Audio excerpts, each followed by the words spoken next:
be presenting their research, after which Dr. Lenny Smith will be responding. So to briefly introduce the two young scholars we have here. To my immediate left is Mrs. Nikita Nicholson, and she's a graduate student in the Department of English at Jackson State, and she's working on her master's degree. And she's a full-time employee in the services department at Bank Plus, and she manages a family, and she's actively involved in the community. And she has recently presented at Mississippi State University during the Mississippi Philological Association conference, and her work was very well received. So at this time, she's going to be presenting on the marginalization of Black speech in white America. Please give a round of applause to Ms. Nikita, and I'm going to present her. And to my far left is Mr. Mario Musgrove, and he is a graduate student in the Department of Political Science at Jackson State University, and he also works as a graduate assistant here at the COFO Center. And Mario is an amazing community person, and he has been doing a lot of work with young students as a graduate assistant at the COFO Center. And his research presentation today is titled Malcolm X's Resistance to America's Misuse of Utilitarianism, and he's coming from the perspective of John Locke. So please give a round of applause to Mario Musgrove. It's a great pleasure to see all of you here on this cold morning, right? So give yourselves a gift. Before I go ahead and call Nikita and Mario to present, I just want to give a big shout out to the COFO team, who has done an amazing job of putting this program together these 2 days at Jackson State. So please give a big round of applause to Mario and Precious. So, are you ready? Yeah. Okay. And My paper is called The Marginalization. we're going to, if they would, to come up to the podium.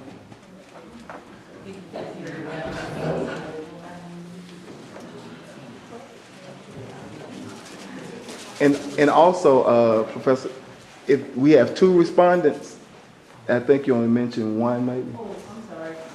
Yes, we do. I totally apologize. We have two respondents, and one is Dr. Lenny Smith. She's an assistant professor in the Department of Political Science. She's right here. And the other respondent is Mr. Shannon Thames. He's an instructor in the Department of History and Philosophy. I totally apologize.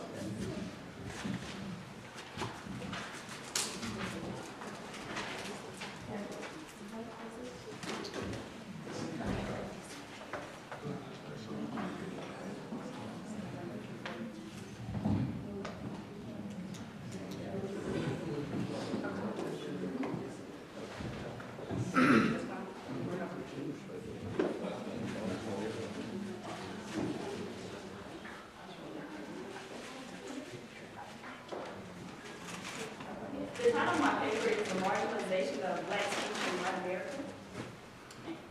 Lee Greenwood's popular 1984 song, God Bless the USA, has symbolically become a lyrical statement for those who pride themselves on being an American. One poignant line of the song that resonates with those who share its patriotic message is, I'm proud to be an American, where at least I know I'm free. It is this ideal of American freedom along with opportunity that evokes strong emotions from its citizens and attracts many foreigners to its promises. On a global scale, America's portrayal as a land that promotes freedom has helped to popularize the beauty of being an American citizen. However, not everyone shares Greenwood's overall sentiment. For certain individuals, the liberties associated with the title American are not applicable. In the year 2000, 16 years after Greenwood's release of God Bless America, Maurice Young, also known as rapper Trick Daddy, debuted his song America, which paints an alternative picture of Greenwood's land of liberty. The lyrics of Young Young song aimed to appeal to a demographic that views American opportunity as an seemingly intangible concept. Where Greenwood's song gives homage to those who have paid the ultimate sacrifice for American freedom, Young shows how those freedoms have not been evenly distributed. Where Greenwood sings, "I'm proud to be an American where at least I know I'm free," Young lyrically fires back rapping, "Our country 'tis of thee, land of liberty, but that will never be, no way, not in America." How can one America generate two virtually polarizing views? Although there is an overwhelming majority that would undoubtedly support Lee Greenwood's lyrical call for patriotic solidarity, there are also others like Young who feel marginalized by its rigid requirements. The aggression that permeates Young's song stems from the systematic inequality that he sees hindering the disadvantaged American population from getting any positive ground. Ultimately, Young questioned Greenwood's version of America, what it means to look American, to sound American, and ultimately to be American, has unconsciously over time become standardized, and those who do not fit the mold find themselves either being marginalized or having to assimilate in order to satisfy the more dominant culture. Satisfying the terms of what it means to be an American may bring about more opportunity, however, at what cost? For the African American community, whom Young is particularly addressing, the idea of compromising oneself or culture in order to succeed is not a foreign concept. Contrary to the belief that President Obama's election created a post-racial America, the country still struggles to see past the lines that divide black and white. While those lines have been blurred some, the overt discrimination of the past has shifted to a more subtle form, from seeing in black and white to hearing in black and white. This refers to the discrimination faced by those who speak a distinct dialect usually associated with the black community. The marginalization of black speech has undoubtedly affected the way black dialect has been received in America. While its usage has become fashionable in pop culture, where differences are readily more acceptable, black speech still struggles to gain validation on a national scale as a respectable dialect for communication. Though black dialect, commonly referred to as Ebonics or African American Vernacular English, it is an actual dialect of the English language. However, it lacks the positive characterizations that are generally attributed to its more audibly pleasing and grammatically correct counterpart, Standard American English. Its negative portrayal is undoubtedly linked to it being a verbal representation of black people, therefore giving it any credence among other reputable dialects to give it power and ultimately legitimize black culture altogether. African American Vernacular English is an extension of black people, and by virtue of America's contentious relationship with race, it is subject to scrutiny, devaluing, and discrimination. Though many de facto and de jure laws supporting discrimination against blacks have dwindled, their agenda is still existent. Often associated with being ghetto or uneducated, one cannot ignore the racial implications that surround the derogatory way in which African American Vernacular English is characterized. It is not common to see caricatures of black men and women on television speaking in a very stereotypical loud voice, using obscenities and mispronouncing common words. In the age of reality television, shows primarily composed of blacks and other minorities have come under much criticism for their negative portrayal of their respective races. Although those representations of black speech and the mannerisms that coincide are meant to publicly entertain, their portrayal only reinforces the harsh critiques associated with being black and speaking African American Vernacular English. Policing all the ways in which black speech is mischaracterized is nearly impossible. However, in order to combat those stereotypes, writers, musicians, and even comedians use black dialect as a source of ethnic pride, attempting to write and speak black power back into the dialect. One can look toward the heavy use of black dialect in literature as a strategic literary tool to show the dialect's aesthetic appeal when used in its most organic state, by and among its own people. According to writer Krista Smith Anderson, by looking to folk culture, many writers of the Harlem Renaissance, such as Rudolph Fisher, and the new Negro Renaissance writers of the 1930s, such as Sterling Brown, proved that literary greatness was not the sole province of standard English. Even the subject matters of those literary figures inadvertently address the issue as well. Langston Hughes, who is one of the most popular writers of the Harlem Renaissance, wrote, "I too sing America," which speaks to America's failure to equate blackness with being American. In the poem, Hughes rejects their lack of recognition and declares, "I too am America," in the last stanza, which forces America to accept his ability to self-identify as American. In doing so, what Hughes is ultimately saying is that that not only is he a black man, a representation of America, but so is his culture, language, and dialect. Continuing in the tradition of his predecessors, writers of the Black Arts movement, the sister movement of the Black Power movement, found themselves infusing more aggressive black sounds, words, and phrases in their works. Artists like Amiri Baraka and Nikki Giovanni used the dialect as a revolutionary weapon to counteract the standard. Even today, hip-hop has joined the movement, with many of its artists becoming more socially aware of what their lyrics are saying. While Young is not considered lyrically pleasing by American standards due to his use of incorrect grammar and his heavy use of profanity and the N-word, it does, however, address the political and socio-economic hardships that black people face and deliver the message in a dialect and manner that is relatable to young black youth. Because of the cloud surrounding black culture altogether, one must constantly be aware of his or her blackness and how it is perceived, creating a very difficult balancing act. In terms of language, the trouble is not eliminating all traces of blackness in one's speech, but determining how much black is just enough. For the young black professional beginning his or her career, there is a constant need to measure the correct amount of blackness acceptable for entering the marketplace. However, outside of the black communities, those measurements are difficult to gauge. The ways in which black dialect is used and discussed amongst its people are silenced by the louder, more politically and racially motivated conversations about black people in general. As a result of the negativity surrounding black culture and the usage of African American vernacular English, those who once found themselves instilled with the cultural pride of talking black have now found themselves defending the use of a more standardized form of speaking. Unlike AAVE and other dialects of English that are subject to some form of bias, Standard American English has traditionally dominated over others in the United States. Therefore, its status as standard has made it the measure against which all other dialects are compared. Essentially, those who speak the dominant language and dialect possess the power. If that rings true, then by default, everything that is not Standard American English would then be incorrect. The privilege that is designated to those speakers of the standard has consequently hurt those who do not pattern their speech according to its prescriptive rules and regulations. While America prides itself on the ability to offer every child an education at little to no cost, it is in the education system where this practice is most damaging. Many speakers of African American vernacular English are left to feel inadequate in their ability to articulate in a satisfactory manner within a classroom setting.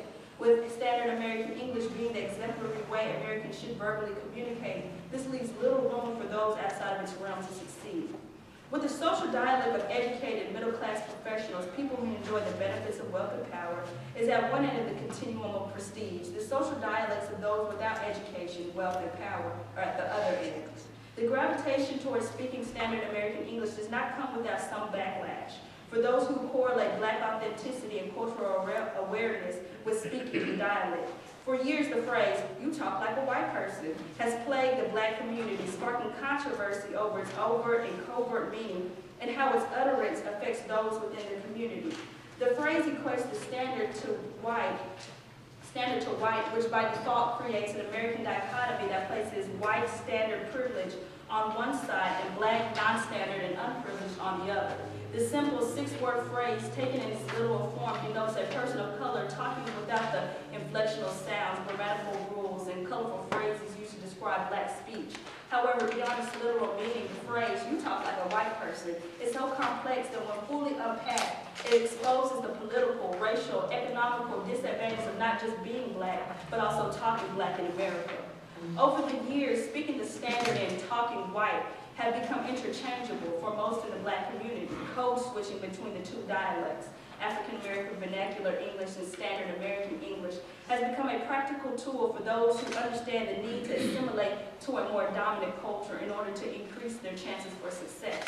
For blacks using Standard American English, it can be perceived as both the black man's mastery of his oppressor's tongue and the black man's attempt to distance himself from that which signifies black culture, black folk talk.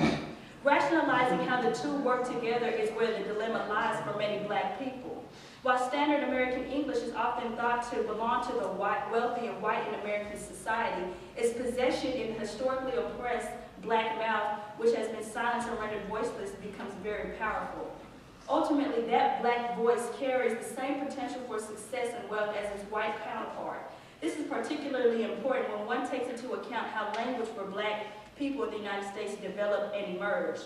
In analyzing English grammar, authors Thomas Clammer, Muriel Schultz, and Angela Volk historicized the various interactions that helped shape black dialect in America. West African slaves spoke a version of English, sometimes called plantation Creole, that had evolved from the Pidgin English, used to conduct African trade, including the slave trade.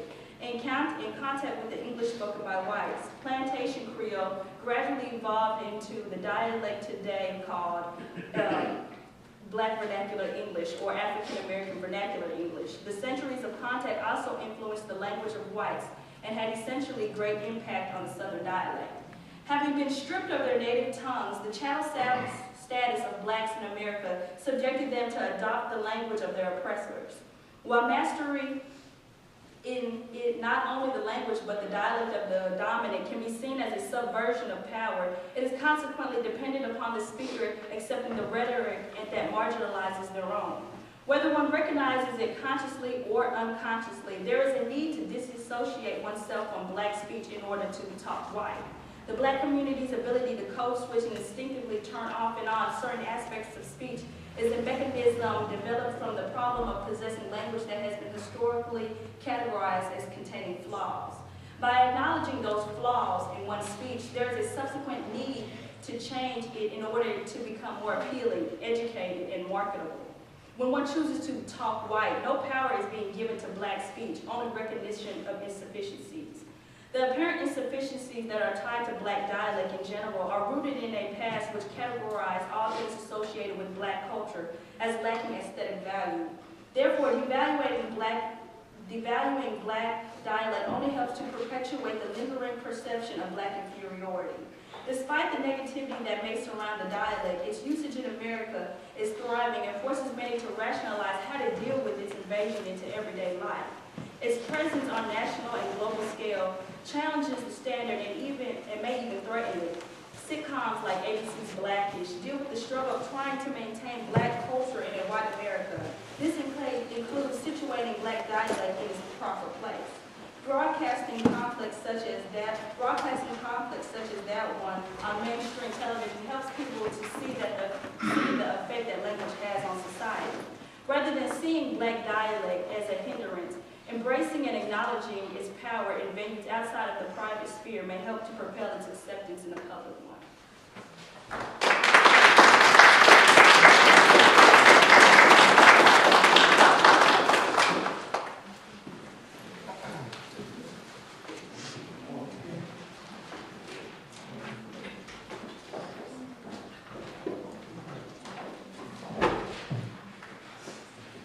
Good morning, everybody. All right, so I'm going to do a paper on Malcolm X's Resistance to America's Misuse of Utilitarianism. Utilitarianism is a political theory espoused by John Locke, who is one of probably the most recognized name in our Western political theory, built on the inherited thought and work of Enlightenment thinkers. We live in a particular kind of liberal polity, Lockean liberalism, with a couple of things being sacrosanct to the operation of our government, that being property rights, possession, and the best use of goods, services, and resources. That's utilitarian ethic. So I think what we need to do is just look a little bit at John Locke and how this came about. John Locke came around in the late 1500s to the early 1600s. He's from Great Britain, and when he was working as a political theorist, there was much social cleavage going on. You had the Tories and the Roundheads, so the country's at war, and during times of great social rupture, you get to see these kind of little fissures that you can see things that aren't quite the same and things are changing. But him being a political theorist, he had to figure out, if I'm going to contribute to this change, I have to imagine what's different, what will be from what is now. So if I'm going to contribute to this, I need to imagine what could it be, what could this polity become, how would I want this to work out and be better for everyone. So one of the things, like I said, was utilitarianism, which was very different from coming out of a monarchy and then kind of a democracy that was absolutely controlled and warring factions. It wasn't quite where we would consider it a democracy now. But he came out with this theory and he stopped and says that best use means a lot, right? Property rights means a lot. So by the sweat of thy brow, if you go out and till the land you sow a seed, it would be wrong for the king to come in and benefit from what the work you've done, right? He also was forward thinking in the way he saw the relationship between women and men. Britain was on the coverture law, which basically, if you don't know anything about it, the woman and the children were possessions of their husbands, right? So he was very forward thinking and liberal about that. He said that was not quite right because that's not the best use of a woman in the marriage context. It's not the best use of a child in a family context. And he also had specific thinking about that space between your home and the government, the public-private distinction. He had very distinct and articulate things to do about that. So we are built on that. Like I said, protection of property rights, to be securing your person's papers and property. Sounds Fourth Amendment. Anybody sounds familiar with that? All right. So that's what we're built on, right?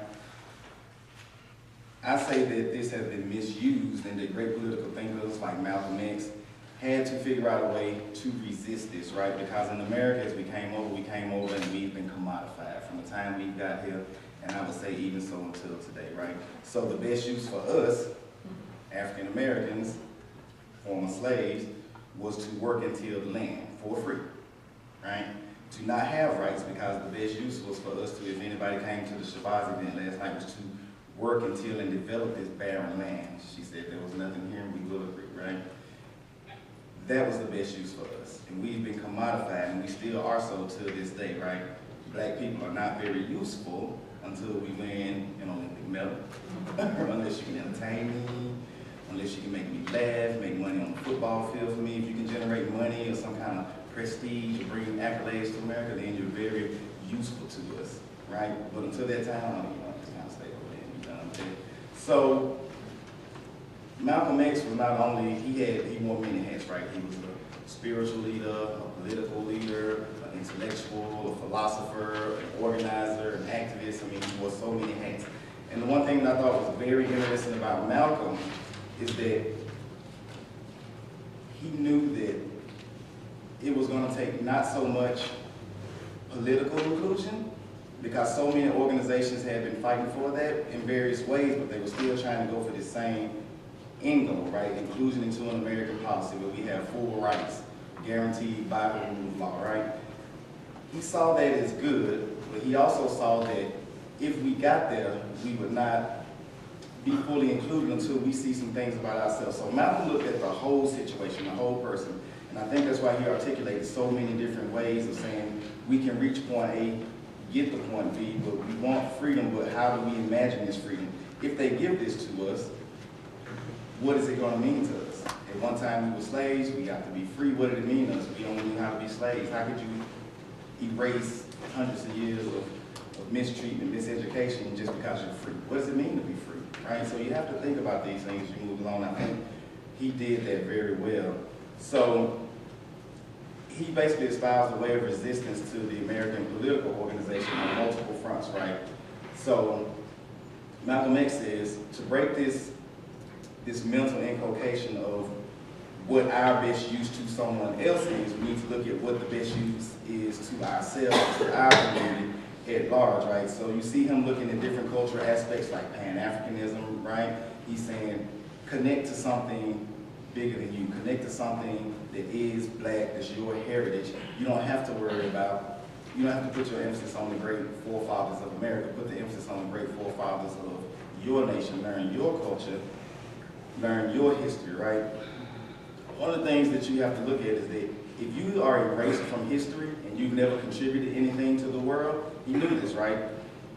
If you've never contributed anything to the world, you've never made any great scientific discoveries, you've never contributed to great literature, great art, then you have nothing. You have nothing but what someone else gives you. And he was espousing the theory to say, go back and connect with that, and also connect with the community. Politically, politically he viewed blacks as basically colonized people, right? And when I mean colonized, that we were actually under imperial, can I say imperial? Right? Okay. So we were actually occupied by an imperial force, and what imperial forces do is they come in, they occupy, and it's always for their benefit, right? They're gonna extract resources, and they're gonna put this mindset in you that says, we are allowed to do this for X reason, because we're superior genetically, we're more advanced civilly, or maybe I can hit you over the head with this Bible, right? Because Jesus told me to do it, right? So he said to look at that too, and he viewed us as a colonized people, because what America was doing at the time, especially in the 50s and 60s, is that lots of places did not have great black economic centers like Ferris Street or Harlem or Bronzeville. Black people were very poor, substandard housing, infant mortality rates, mental diseases. I mean, they just were not living a very good life. Yet, most of the businesses there were white, Jewish, Italian. We didn't have own economic autonomy. We weren't in political power. So basically, these people were here extracting what little wealth we did have, taking it back to their communities. While we steadily decline, they are rising. Mentally, he said that not only were we colonized politically, but we were colonized mentally, right? And this is probably one of the best. He wanted black people to see themselves and engage their blackness in a positive way, not the way that America was teaching at the time. Black is wrong, black is dirty, black is stupid, black is not hardworking, black is undeserving. You don't deserve to get ahead because you are black. Now we know that's not true because we built this country, right? So we know we work hard, we have the ability to. But I think he wanted us to see specifically that if we look at ourselves and realize that we are not what we've been told we are for so long, and it's hard, right? Because we have to come through 400 years of this kind of programming, right? So this is one of the things that he wanted to say, if you can just take a step back and look at you, you are great, you are deserving, you are able to have social mobility opportunities. It's going to be hard, but you have to look and see who you are. You have to reflect on yourself and recognize your blackness, your power on just innately, right? You don't have to earn it, it's already in you. All you have to do is be brave enough to let it out. Spiritually, he was a leader, and all right, I don't want anybody to get mad at me, so this is me thinking, right? He gravitated towards Islam because it came along at the right time in the prison systems, right? So that's, all right, let's scratch that. We're not going to talk about that. But we will say that Christianity as a whole, the way it's taught, especially in the South, if you look at it, it's not as strong as I think somebody like Malcolm would like it. It's very, if you need something, kind of pray.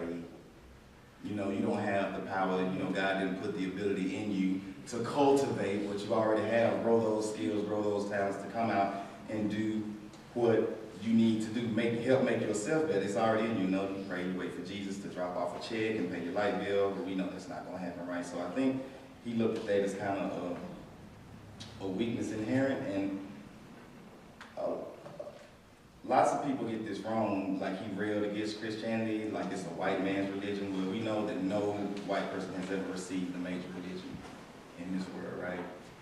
Buddhism, Hinduism, Judaism, Islam, Christianity, all those have been received by brown-eyed people, right? No Caucasian has ever received or created, or however you want to look at it, one of the major religions. So it's not a white man's religion. What he's saying is the way it's been taught and kind of changed and I don't want to say perverted, but I'm going to go ahead and say it, perverted by slave masters to continue to get the best use out of the commodity, which was the American Negro,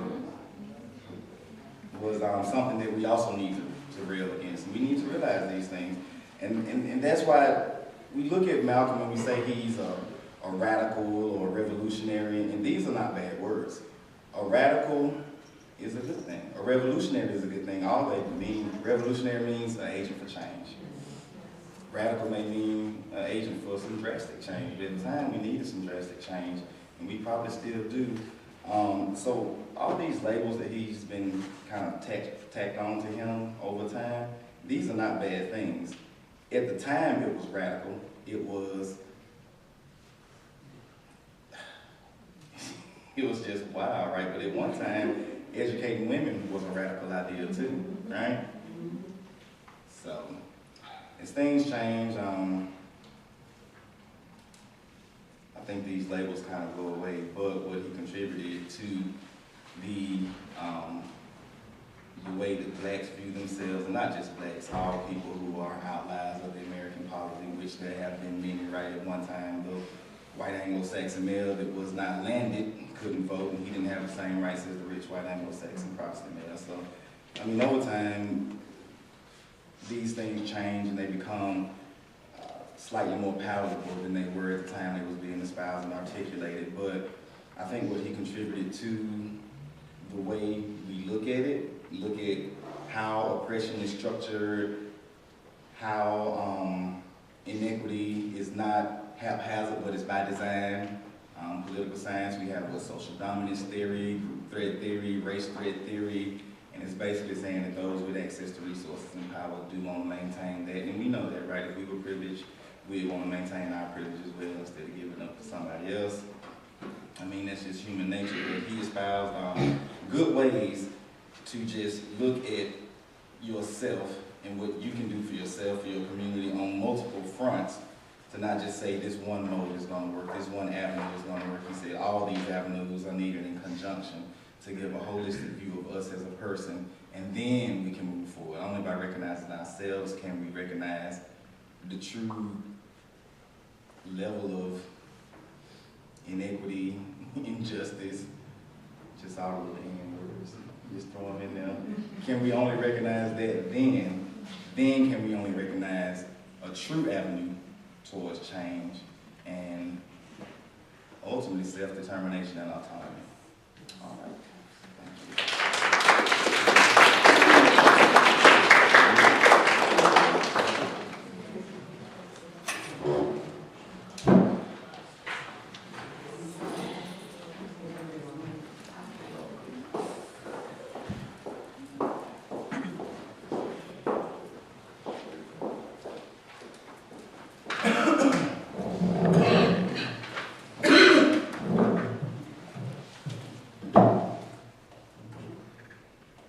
Y'all can hear us, right?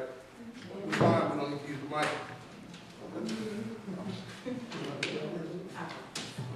All right, thank you very much. We did my notes together. Nikita, right, and Mario. First, I would just like to talk about the connections between the two papers. Utility, and so using some of Mario's language and then yours too. What we're talking about really is the utility of Black vernacular English, right? Does it work for us, or does it work for others, or does it not work for anyone? So if we're being creative with what's called Black vernacular English, right? If we're rapping, or we're singing, or we're writing articles about things in our community, it can be cool, right? Because that's who we are as people, I just think. It's creative, it's expressive. So we're doing it to sell things in America is great, right? So that's why you hear lots of our music and commercials and different sayings and such, and for commodities, for commodification. It's great. Black English is great in that sense. But to express our conditions, our demands, our reality, our expectations in America, then people don't want to hear it. Because then it's not a standard English, okay? So it's the way in which it's spoken. Hands up, don't shoot, right? No one sat there, what are we gonna say when we go to these protest movements? I don't know, what should we say? And sat down and thought about it. That expressed the condition that we found ourselves in as a people in America. And it goes straight to the point of the issues, right? And so the way in which it is spoken. Also think that because our culture, our African connections, that we come from a culture that over oral history or having a griot in our communities where stories are passed down, events are passed down verbally to one another, and because we didn't necessarily write things down, that marginalized our language too. And it marginalized what we had to say, it marginalized our experiences, because as you said, you don't quote unquote produce anything, and if it can be taken away from you, then you don't exist. And so frequently, I remember when I was in high school being very frustrated in history class about the section on Black history. So when we got to the Black History section in the book, we saw who? Harriet Tubman, Frederick Douglass, Martin Luther King, and Rosa Parks. We ain't did nothing else. We sat down, we stopped running from slavery, we marched in the market, and we stole slaves away. That's all we ever did. That's it. We didn't do nothing else. Before you read books like Before the Mayflower by E. Leon Higginbotham, which tells about our history prior to coming to America. And so because we are oral culture and we don't necessarily write things down, things have been lost.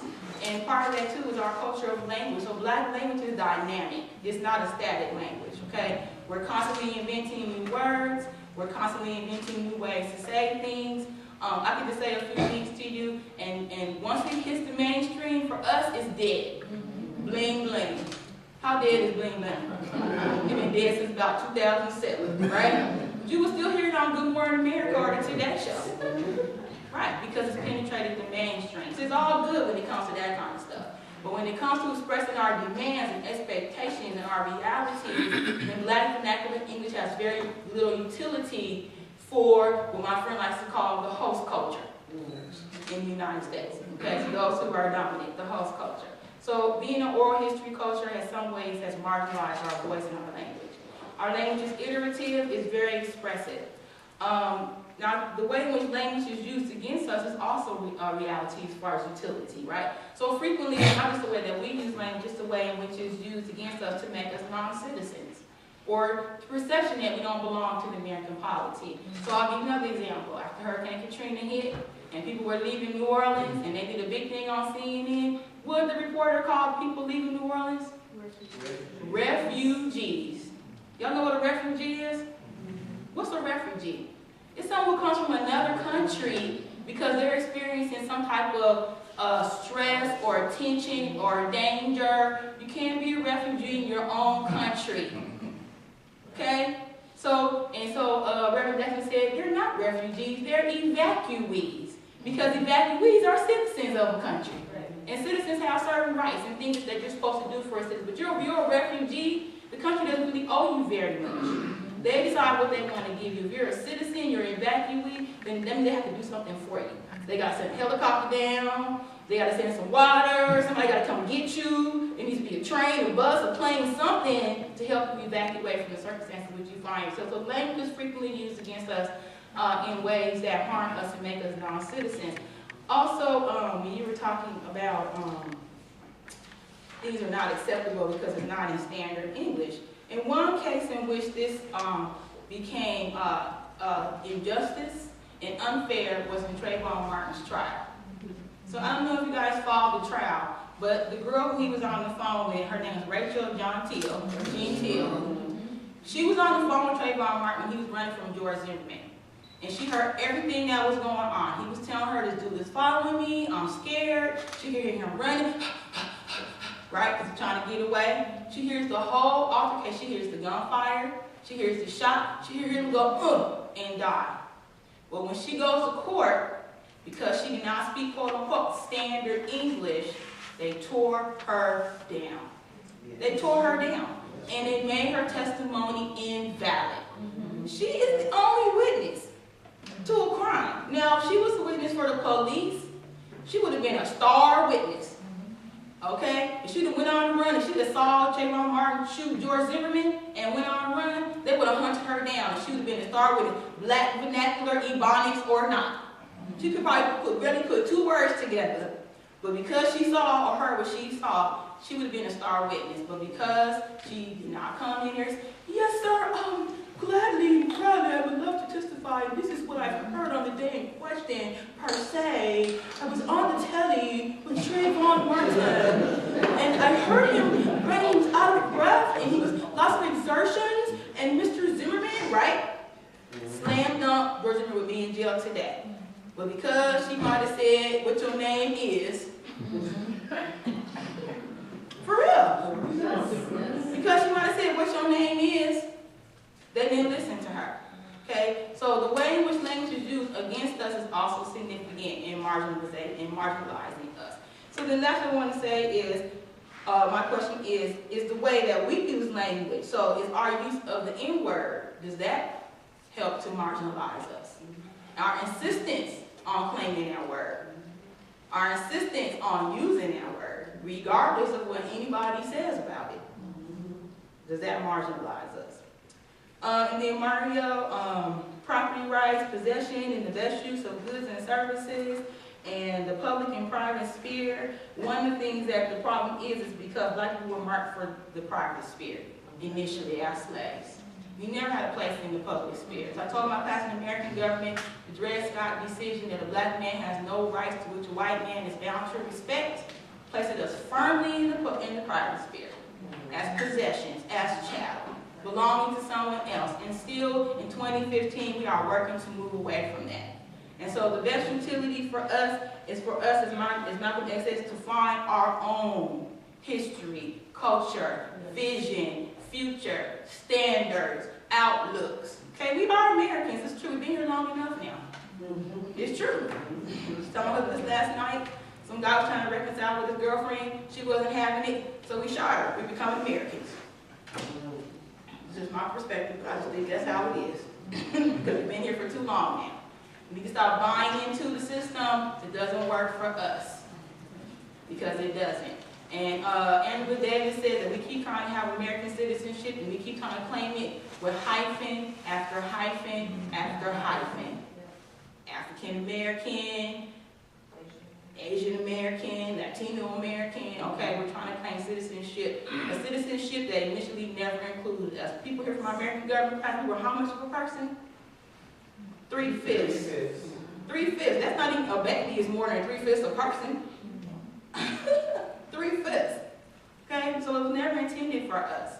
So the best use for us is to find our own and move on our own and find out what works for us as black people and as American black people who find ourselves in a culture that very much doesn't, it resists us on many fronts. So what's the best use for ourselves? Learn your culture and learn your history.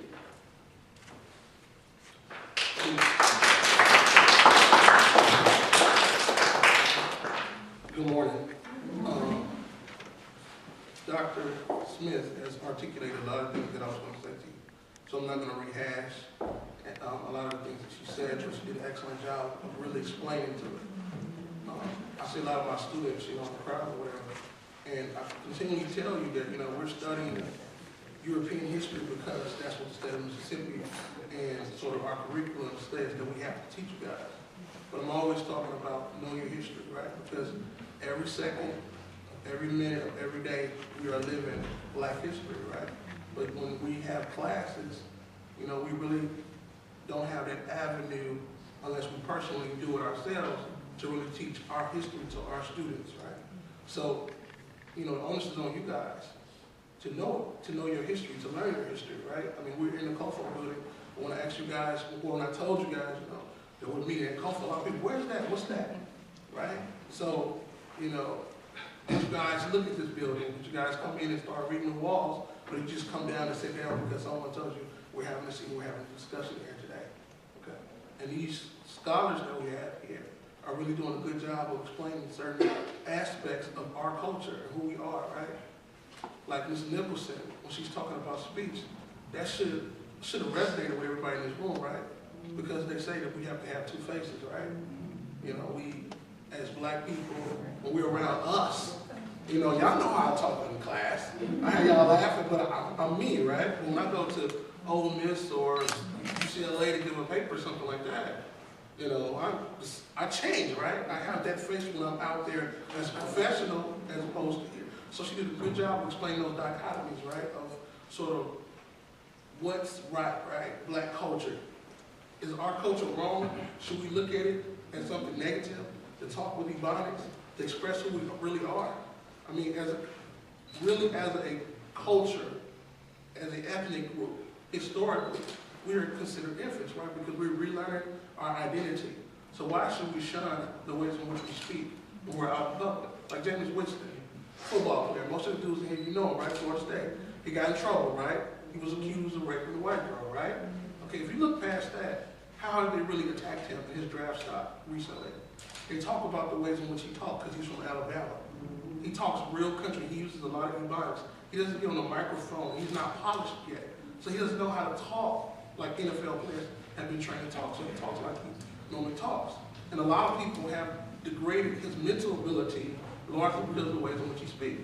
The boy was a 4.0 student when he was in high school. And his GPA is excellent at Florida State. But they don't look at that. Well, how do they attack him? They don't attack his physical abilities on the field. They attack his decisions, but more importantly, the ways in which he speaks.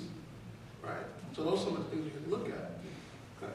And Mr. Musgrove did an excellent job of explaining really, you know, the argument of absolutism, you know, and then the Enlightenment and Revolution, and how he juxtaposed that with the Civil Rights Movement, right? And what our black leaders were saying, not only, you know, in SNCC, but also with, you know, the Nation of Islam, right? At the same time, they were all articulating these things. There was a Frenchman by the name of John Baudin in the 18th century, and he argued that no one should be given rights, that all the rights should stay within the king in France. You know, Louis XIV, Louis XIII, whatever they said should go. Nobody should have any rights. And so then when we have Thomas Hobbes and John Locke come along, they're articulating the will of the people. The only reason why you have that power is because we as the people allow you to have that power, right? And so then, as John Locke and Thomas Hobbes, you know, articulate this, people begin to question things, right? They came out of the Enlightenment with all these Enlightenment-era thinkers were saying, look, the ways in which we live in right now is not right. We need to challenge it. And so when Malcolm X comes along, he does the same thing. The ways in which black people are living in America right now is not right. So we should change it. But when we change it, as Jean Baudin would say, if I give you this power, what are you going to do with it? Right? So now, Malcolm X is really saying the same thing, but he's on the opposite side of that. As black people, if we're given citizenship rights, what are we going to do with it as black folk? Or are we going to live like the stereotypes say you should live? Be on the block and hustle and sell drugs? Or are you going to take your freedom to change your community? So everything that we're talking about right now is about revolutionary change, right? We're understanding our culture. So that's what I got from you. And I think they did an excellent job. I think we should all give them a round of applause for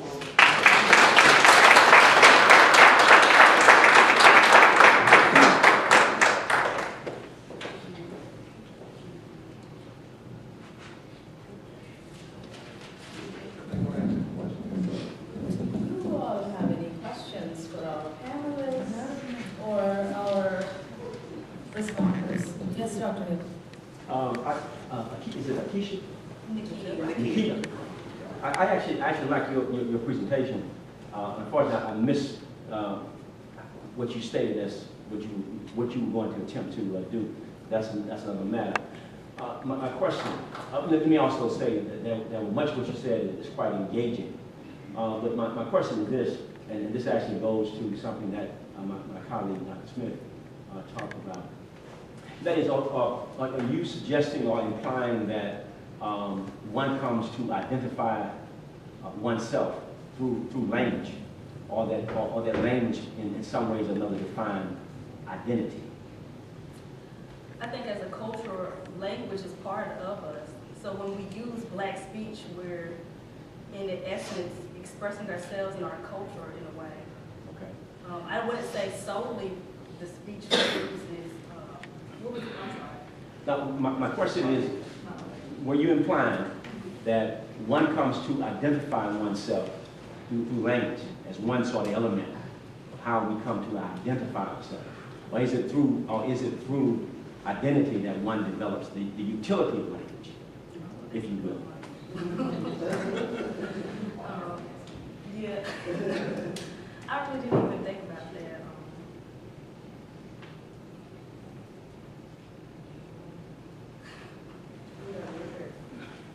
With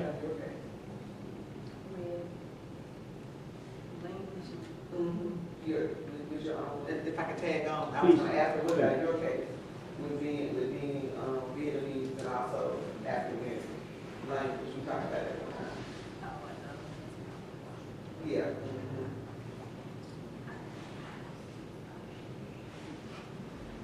In in terms of, it's all, I guess, what you can identify with as someone like you said, well, my mom is Korean though.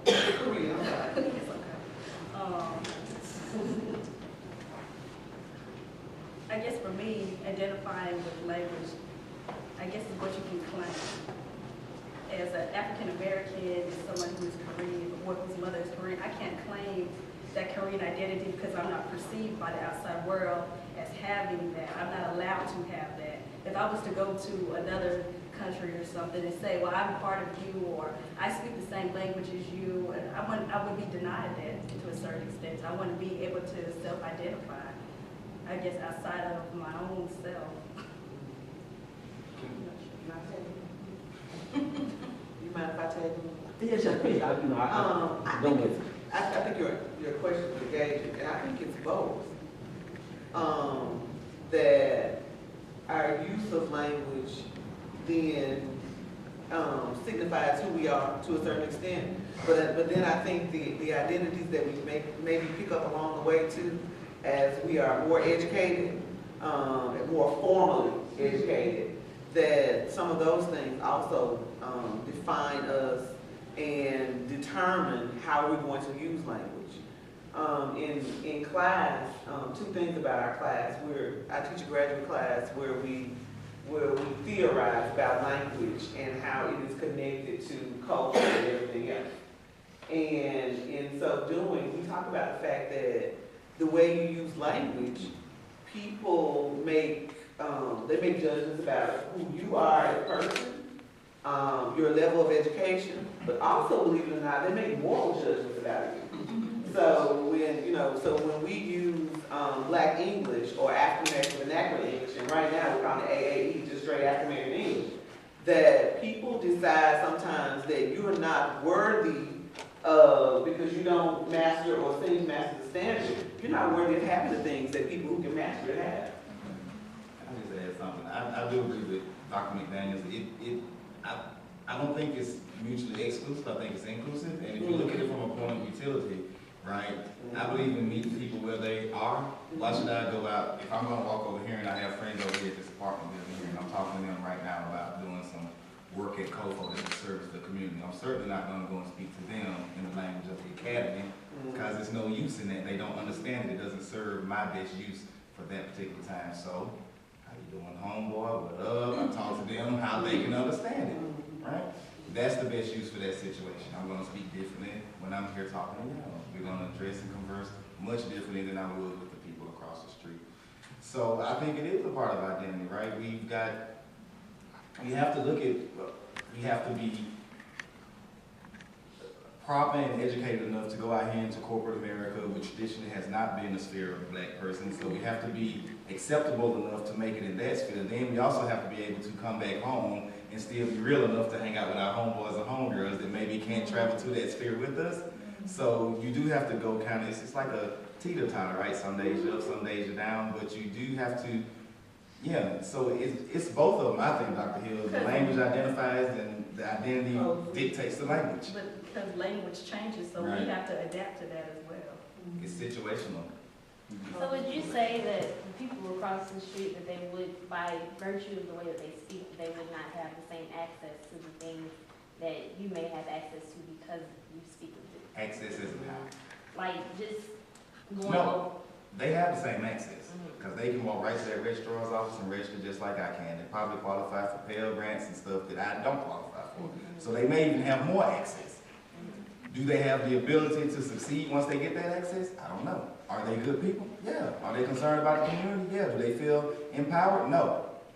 Right? They think that you nice, polished, smart people are the ones who are gonna make a way for them, and they need to figure out a way to make a way for themselves, just like we do, right?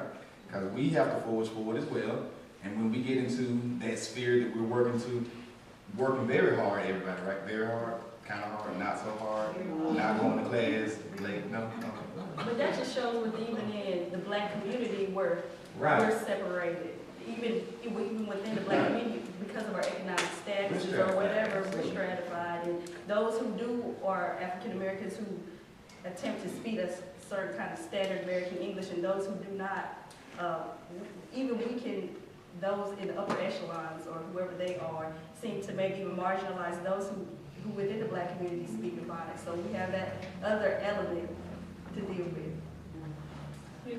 Yeah, I just want to add to the conversation, and I bring Malcolm into the picture. I want to first applaud all of you for the discussion, especially the students. You really sparked some vibrant discussion, and your papers were excellent. So, in terms of language and Ebonics, and bringing Malcolm in, if you read Malcolm, listen to Malcolm, he didn't use much slang or what we call Ebonics. However, he made it plain. You know what I'm saying? So he was articulate, and he was able to capture the masses by having a good grasp of the English language, but also he could debate scholars at Oxford.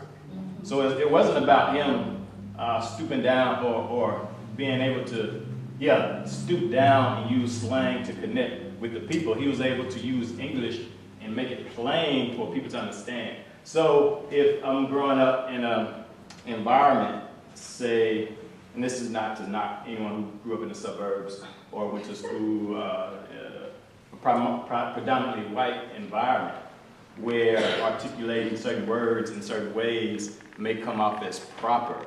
That's not my point.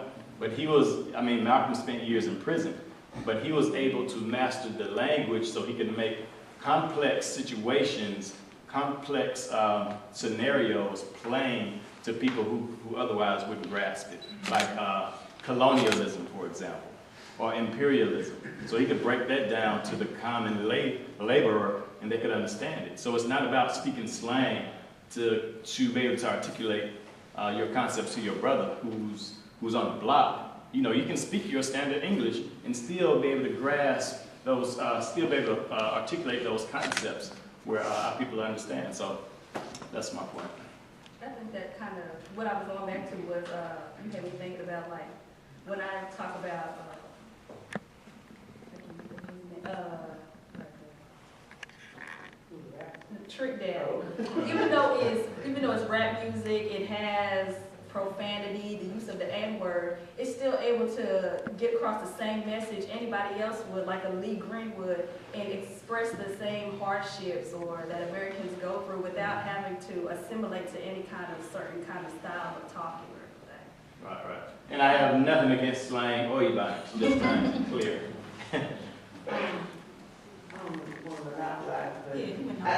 I got a teacher moment right now. But we use words like Ebonics, and I always wondered if students know where that came from. Anybody know? Yeah, I don't even know. I just use it. Anybody know? Oh, I saw a hand.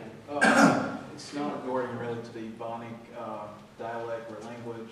I just had a different question, which was basically, we're talking about more or less black awareness within our society and the place of African Americans, especially because of the black president.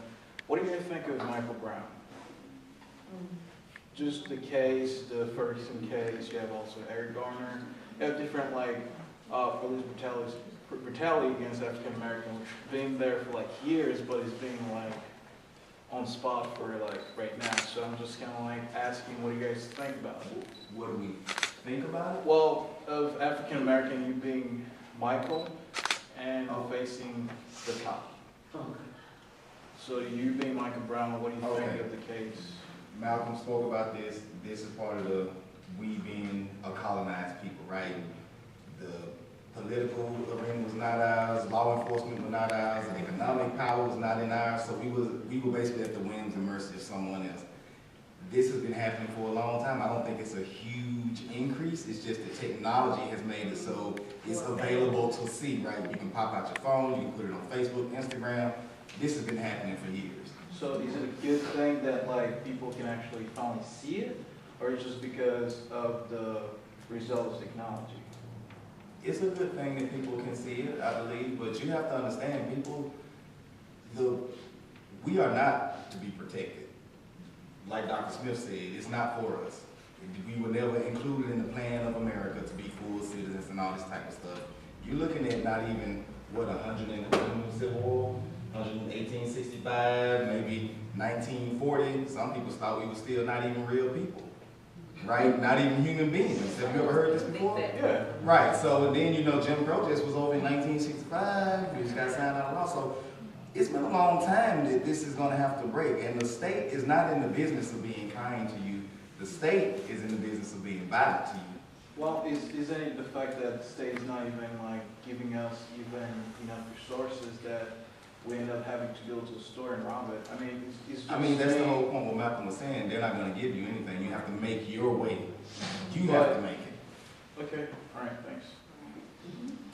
You can continue the conversation after we close out the session. Everybody's gonna be available if you want to have a conversation, because that's a brilliant point you have raised. And as a young person at Jackson State, connecting the reality of you guys today to the larger picture of what's happening in terms of police brutality, extrajudicial killings of black and brown people is very important conversation, and there should be practice that has to be happening with what is taught in the classroom and what's relevant to your lives in the community, and how we can connect all of that, right? Because Black Lives Matter. So I applaud you for asking that question. And can we give a big round of applause to our responders?